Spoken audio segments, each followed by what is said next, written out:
Hello, everyone. I am the Crimson Cadaverous, wishing you a very happy Pisces full moon, which peaks on September 20th at 6:55 p.m. Central Time. But I bet you've been feeling the energy of this full moon for a while. It is a very powerful one, and we're going to talk about that today. I am the Crimson Cadaverous, and I'm a tarot card reader, candle maker, student of astrology and life.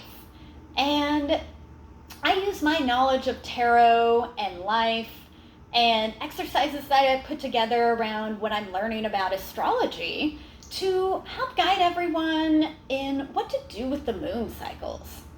And I do believe if we live within the cycles of the moon and use that energy positively, we can be happier people because we're actually living within, the harmony of the earth. So I just kind of take my knowledge of the modern world and kind of infuse that into things with tarot and astrology to bring you all these videos. So I hope you enjoy them. If you enjoy them, please subscribe if you're on YouTube. Please like the videos, please share them, please comment. I love to hear what everyone has to say. So we're talking about the Pisces full moon today. And then it's actually 2 days before the fall equinox, which we're actually at the halfway point of the astrological year. So we have the beginning of the astrological year with the spring equinox in March, with the beginning of Aries season, which is going to be the longest day of the year.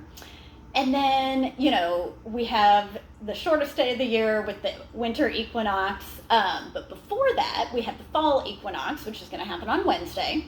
And that's equal parts of light and night during the day.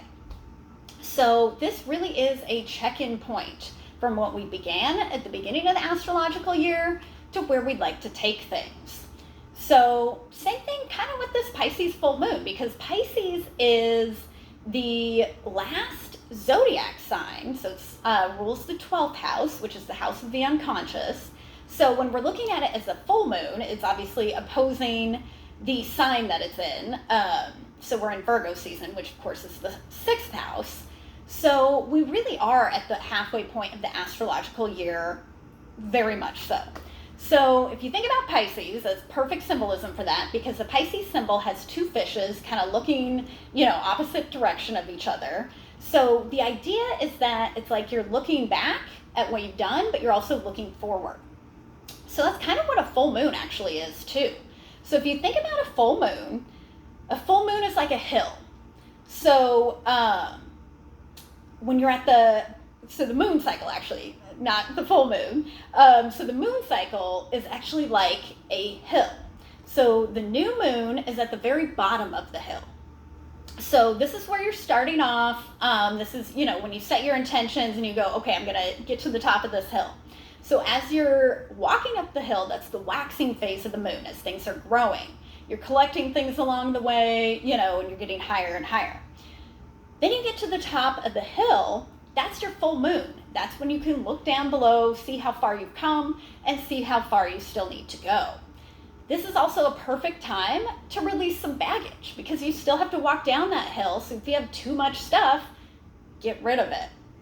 So then when you're walking down the moon, or when you're walking down the hill, we would consider that the waning phase. And then of course, when you get to the very bottom, it's like you start all over again. So again, we are in a very serious checkpoint energy right now. So we're checking in on ourselves. And the exercise that I put together today actually is going to address that. Because again, full moons are about release and rebirth. So we want to release things and we want to renew things. Maybe it's renewing a contract to ourselves, like what our new moon intentions are. And we, kind of reevaluate because we're at the top of that hill, look down and see, okay, how do we want to approach this going forward? So the exercise that I put together today is super, super simple. Before you start it, I would definitely suggest meditating, whether that be a guided meditation, whether that be just a meditation that you do, clearing your mind. I like to clear my mind with a technique I call white room. So I imagine myself in a blank white room. I can't even see myself in the room. All you can see is white. And while you're in the room, you just imagine being in the white room. If any kind of thoughts or images come up, you just tell it white room, white room, white room, and you just send it away. And you sit there for at least 5 minutes and just totally clear your mind. And we are at a point where you actually feel like your mind is clear. That's when you can start meditating. So yeah, try some kind of meditation before you do this. But I want you to consider, be on the top of that hill and look down and consider what you need to release. What do you know needs to go away from your life? And I know it might seem daunting, certain things, certain relationships, certain possessions you feel like you need to hold on to. But if you know in your heart, and, we're dealing with 12th house energy with this Pisces, here with the unconscious. If you know deep down that something needs to go, it's going to go eventually anyway. So it's time to just release it. So make a list of all the things that you need to release, whether it be possessions, whether it be toxic relationships, whether it be, unnecessary thought patterns, whatever it is that you feel you need to release from your life, write it down. And write it down in whatever form that you feel comfortable with, whether it be like a to-do list, whether it be journaling, whether it be maybe a vision board, everything you want to release. Like, you want to get rid of junk food and you put a picture of like a, donut, cut that out of your diet. Whatever it is you need to release, however, you connect creatively best, that's how I want you to do this. So list out the things that you want to release. And then, of course, we're at that release, but then also rebirth phase. You've now, committed to making space for new things. So what do you want to bring in? What do you want to draw into your life? Think about your new moon intentions. Think about what you've been doing, over the last couple of weeks, from when the new moon in Virgo was to 6 months ago when we had the new moon in Pisces on March 13th. So think about what you've been doing over that time and, what needs to go and what needs to be readjusted and brought back in. So that's the exercise that I want y'all to do, like I said, in whatever form that you think about. And I just kind of want to pull some cards. I'm going to take a drink of water because, of course, we're honoring Pisces and that water energy. And, when I talk, I need to drink. We're going to pull some cards and see what comes up and see what we need to talk about. Well, the first thing that I want to mention is at the bottom of the deck is the Queen of Hats. She is the feminine ruler of emotions. So, when we're thinking about Pisces and we're thinking about the water energy and thinking about the moon, we're definitely thinking about emotions, and we want to be the ruler of our own emotions. So we got a couple cards coming out. How can we be the ruler of our own emotions? So that's something to think about. Oh, okay, so we've got a lot of things to talk about.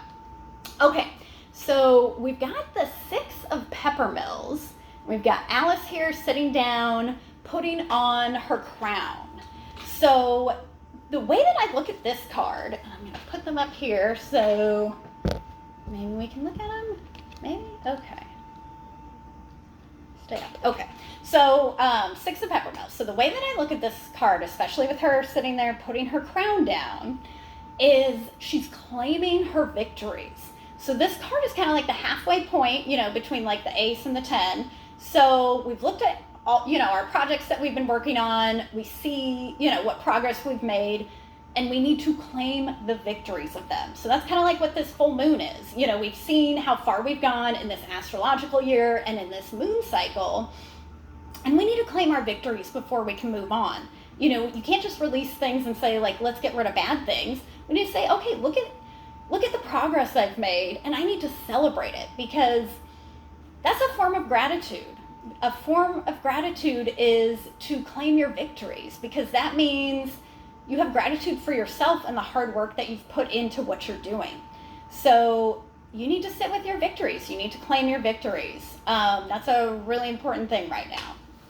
So another card that I got, the Knight of Flamingos. So the Knight of Flamingos, he is the Knight of the suit of the mind and communication. And right now, the thing that came up when I pulled that up is Mercury. So Mercury, we always talk about Mercury going retrograde and how scary that is.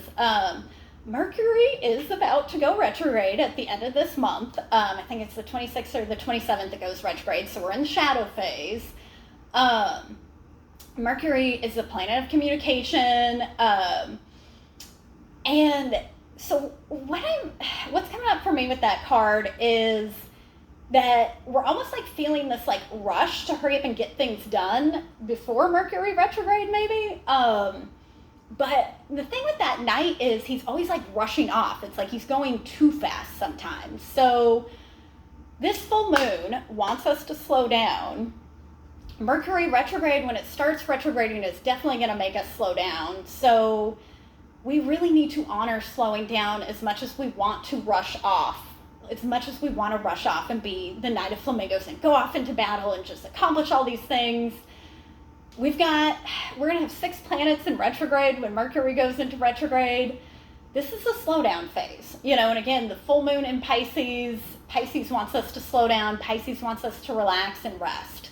So we need to be mindful of the fact that we're not being the Knight of Flamingos, especially right now. But look, the last card that I got is the World. And the World is the last card in the major arcana of tarot. And the World is kind of like a card of endings. But again, when we have endings, we always have beginnings. So it's like as soon as we get to the World, we're going to turn right back around and get to the Fool. So this is a great card to pull right now. So the World is about having everything that you've worked towards and really appreciating it, and just coming to the culmination of everything that you've been working towards. But again, we've got the start over right afterwards. So I think we always need to be honoring endings and beginnings, because that's all life is. That's really what change is preparing us for an ending and then into a beginning. So we need to be honoring that right now. I go back to the 6 of peppermills and, claiming our victories through the halfway point. We need to be claiming our victories in everything that we've accomplished, even if it's with our failures, because our failures are what teach us. If we always succeed at things, we're never going to learn anything. So we definitely want to be honoring the endings. We talked about with the exercise, the things that we want to release, but we want to be honoring our beginnings as well. So I want to pull one card from my Flowers of the Night. I'll show it to you. Flowers of the Night Oracle deck, because this one has a lot to do with the moon and the shadow self and all that fun stuff. See if we can get some messages from that. And then I think it'll be it. So, again, I just want to remind you all, if you really like this video, to please like it, to please share, comment, subscribe to the channel, all the things, because that's how we get the word out. And I really do want to help people understand how to be just kind of happier in this world, because it really is hard living in, oops, we got a lot of cards falling, It really is hard living in this world, trying to go basically against nature's cycle, waking up with an alarm, drinking a whole bunch of coffee to keep ourselves awake and like ignoring the moon cycle. We gotta start here. Yeah, the challenge. The challenge for all of us is that we need to start being more true to ourselves, and part of being true to ourselves is honoring the natural rhythm of the planet. The planet goes through cycles for a reason, and we should be honoring those and going with that energy. When it's in the winter and all the animals are like hibernating and stuff like that, we should probably be doing things like that as well. We should pay attention to what the rest of the planet is doing, because the rest of the planet is just following by instinct. We're always going against that. So influence. How do we influence our own health?